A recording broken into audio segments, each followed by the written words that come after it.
안녕하십니까. 오늘 디지털 엔지니어링을 위한 쉽고 효율적인 설계 도구에 대해 소개드릴 베스웍스 어플리케이션 엔지니어 한지은입니다. 첫 번째 파트와 두 번째 파트로 나누어서 설명을 드리도록 하겠습니다.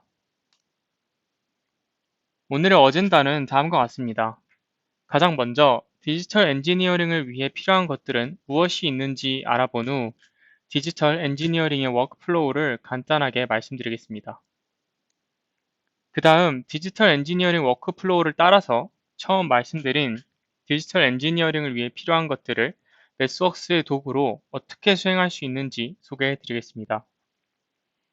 마지막으로는 실제 적용 사례들에 대해 설명을 드리고 마치려고 합니다. 그럼 첫 번째 순서로 디지털 엔지니어링을 구현하기 위해서는 어떠한 것들이 필요한지 살펴보겠습니다.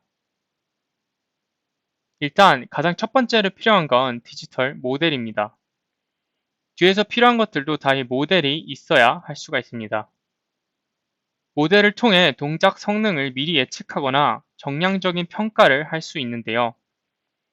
미국 공군부에서 디지털 엔지니어링을 위한 디지털 빌딩 코드라는 내용으로 발표한 자료를 보면 가장 처음으로 나오는 게 시스템의 디지털 모델을 개발한다는 내용입니다. 자세한 내용은 하단의 링크를 통해 전문을 확인하실 수 있습니다. 이렇게 디지털 모델이 있으면 이를 통해 디지털 트윈을 만들어야 합니다. 모델과의 차이점이라면 모사하고자 하는 실제 물리적 대상을 기준으로 업데이트가 주기적으로 된다는 점입니다. 온라인과 오프라인의 차이랑 비슷하다고 할 수도 있을 것 같습니다. 업데이트가 된 이후에는 실제 물리 대상과 디지털 트윈이 병렬적으로 동시에 작업을 수행하며 실제 대상과 디지털 트윈의 상태를 실시간으로 비교해가며 이상 상태 평가를 수행할 수 있습니다. 디지털 트윈을 통해 할 수 있는 것들을 몇 개 더 살펴보면 방금 말씀드린 어노멀리 디텍션 외에도 동작 최적화, 예측 유지 보수 등을 할 수 있습니다. 예측 유지 보수를 위해서는 고장 데이터가 고장 종류별로 필요한데 디지털 모델과 트윈이 있다면 실제로 고장을 발생시키지 않아도 필요한 고장 데이터를 고장의 종류별로 인위적으로 생성할 수가 있기 때문이죠. 그리고 이러한 디지털 모델, 트윈이 있다면 여기서 더 나아가서 디지털 스레드를 구축해야 합니다. 이것도 미 공군부에서 공개한 자료를 보면 디지털 모델과 디지털 아티팩트를 연결하는 링크를 걸고 관리를 한다는 내용이 있습니다. 예를 들면 요구사항, 검증 케이스, 요구사항의 구현 부분을 손으로 매뉴얼하게 구현하지 않고 디지털 링크를 생성을 해서 추적성을 부여하고 관리하는 것이 필요합니다. 디지털 트윈과 디지털 스레드를 통해 디지털 트랜스포메이션을 할 수가 있게 됩니다. 대부분 조직들은 전통적으로 해왔던 문서 기반의 시스템에서부터 풀리 디지털 기반의 엔지니어링 프로세스로 전환 중에 있을 것입니다. 이렇게 하면은 초기 작업에 소요 시간이 있지만 궁극적으로는 훨씬 더 효율적이기 때문이죠. 마지막으로 데브옵스가 있습니다. 데브옵스를 위해서 디지털 엔지니어링이 활용이 될 수 있는데요. 그 중에서 가장 중요한 요소는 인간 수작업의 자동화입니다. 이러한 자동화가 필요하고 이루어지는 가장 대표적인 예시로는 검증이 있습니다. 이외에 여러 부서 간 소통과 협업의 수단이 될 진실 공급원이 필요한데 디지털 엔지니어링에서는 모델이 이런 진실 공급원이 되게 됩니다. 정리를 하자면 디지털 엔지니어링을 위해서는 디지털 모델, 디지털 트윈, 디지털 스레드, 자동화 이렇게 네 가지 요소가 필요하다고 요약이 될 수 있을 것 같습니다. 두 번째로 디지털 엔지니어링은 어떻게 수행이 되는지 워크플로우를 살펴보겠습니다. 가장 첫 번째 순서로는 요구사항으로부터 시스템 아키텍처 모델을 도출해야 됩니다. 이러한 시스템 아키텍처를 설계하는 도구의 예시로는 대표적으로 sysML이 있는데요. 그 다음으로는 최상위 시스템 요구사항으로부터 한 단계 하위 레벨의 서브 시스템 요구사항을 도출하게 됩니다. 그리고 이렇게 도출된 하위 요구사항은 최상위 아키텍처로부터 도출된 아키텍처와 연결이 되어야 합니다.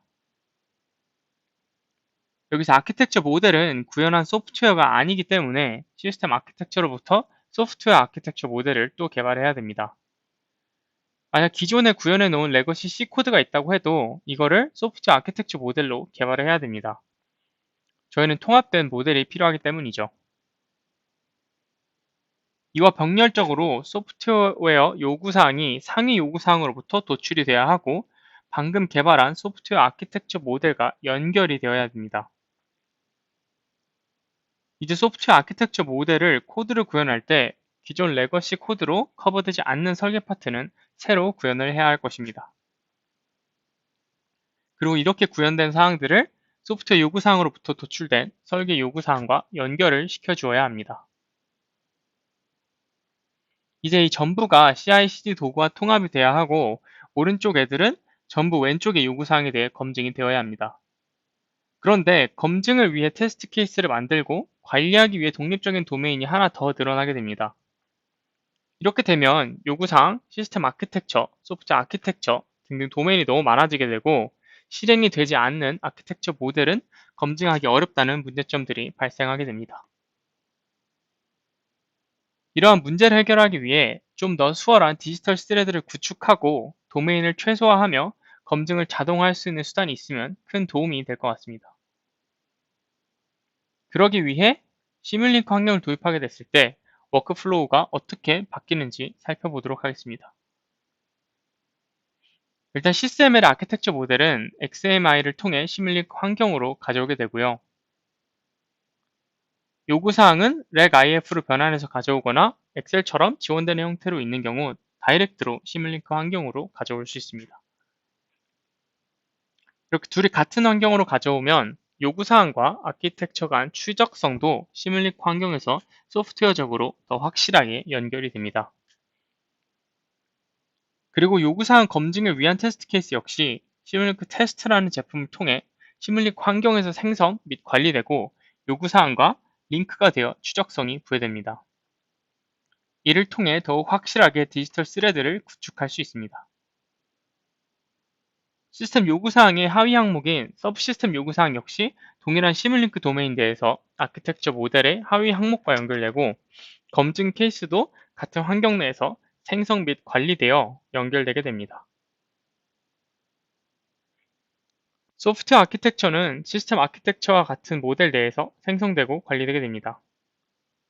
서브 시스템 요구사항의 하위 항목인 소프트웨어 요구사항 역시 계속 동일한 환경에서 생성 및 관리되고 이를 검증하기 위한 소프트웨어 테스트 케이스도 시뮬링크 도메인 내에서 생성, 관리되어 디지털 스레드를 이룹니다.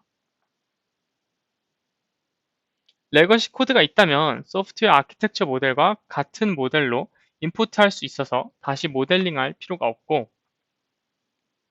새로운 상세 설계 모델까지 전부 같은 모델에서 이루어지고 최하위 레벨의 요구사항과 테스트도 전부 한 도메인에서 이루어지게 됩니다. 그리고 이 모든 파일들을 매틀랩 프로젝트를 통해 CI/CD 툴과 연동을 시킬 수 있으며 아키텍처 모델을 포함해서 오른쪽 전부가 시뮬레이션을 통해 요구사항에 대해 검증이 될 수 있습니다. 최종 구현은 모델로부터 자동 코드 생성하는 기능을 통해 이루어지게 돼서 같은 작업을 반복할 필요가 없습니다. 그리고 모델과 코드 사이의 디지털 스레드는 사용자가 매뉴얼하게 부여하지 않아도 자동으로 생성되고 관리됩니다.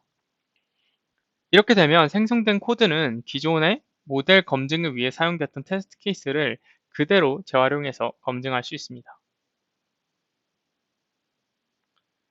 그러면 이제 본격적으로 디지털 엔지니어링을 위한 쉽고 효율적인 도구들을 좀 자세히 설명을 드리도록 하겠습니다.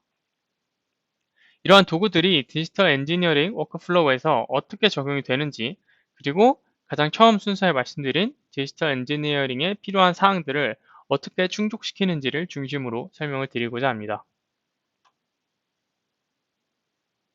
가장 먼저 모델을 개발을 해야 한다고 말씀드린 내용을 기억하실 겁니다. 이러한 모델링을 하기 위한 툴로는 그래피컬한 블럭 단위로 시스템을 설계할 수 있는 시뮬링크, 스테이트 머신의 상태 천위를 쉽게 나타내는 스테이트 플로우, 그리고 텍스트 기반의 매틀랩이 있고 플랜트는 물리적 컴포넌트를 기반으로 모델링할 수 있는 심스케이프가 있습니다. 시뮬링크 모델은 일반적으로 세 파트로 나뉩니다.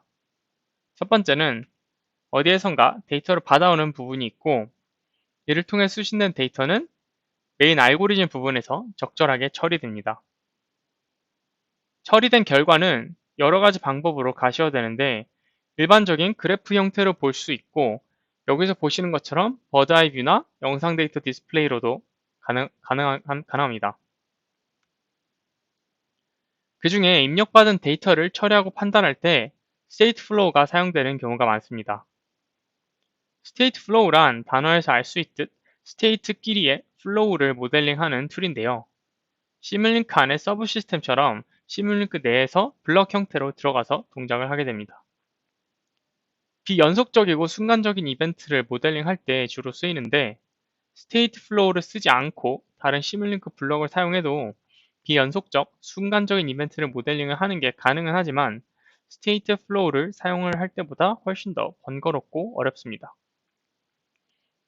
특정한 상태에 머물다가 특정한 조건이 충족됐을 때 상태 처리가 이루어지는 시스템 모델링을 할 때 이 스테이트 플로우가 큰 도움이 되실 겁니다. 이런 스테이트 플로우를 왜 써야 하는지 조금 더 보겠습니다. 여러분이 시스템이나 소프트웨어 설계 단계 시에 그림과 같은 스테이트 머신을 그려서 각 시스템의 상태와 처리 조건을 작성한 적이 있으실 겁니다. 이런 경우에 스테이트 플로우를 이용하면 손으로 그린 왼쪽의 스테이트 머신을 그걸 그대로 표현하여 작성을 할 수 있습니다. 다시 말해 스테이트 플로우는 유한 스테이트 머신을 해당 상태의 흐름이 한눈에 들어오도록 설계할 수 있는 모델링 툴이며 시뮬레이션을 하며 검증까지 할 수 있는 개발 환경입니다. 하지만 그렇다고 스테이트 플로우만 단독으로 쓰이기보다는 시뮬링크와 함께 사용되는 경우가 많은데 이 툴이 어떻게 함께 사용되는지를 보겠습니다. 시뮬링크는 주로 연속적인 변화를 모델링할 때 쓰게 되고 스테이트 플로우는 순간적인 변화를 모델링할 때 쓰게 되는데요. 여러분이 모델링 하셔야 하는 실제 시스템은 이 두 가지 특성을 모두 가지고 있는 경우가 많을 것입니다. 몇 가지 예를 들자면 자동차의 경우 서스펜션 다이나믹은 연속적인 변화이지만 기어의 변속은 순간적인 변화입니다. 로켓의 추진은 연속적 변화이지만 리프트오프 스테이지는 순간적인 변화입니다. 로봇의 움직임은 연속적 변화이지만 구동 모드 전환은 순간적인 변화일 것입니다.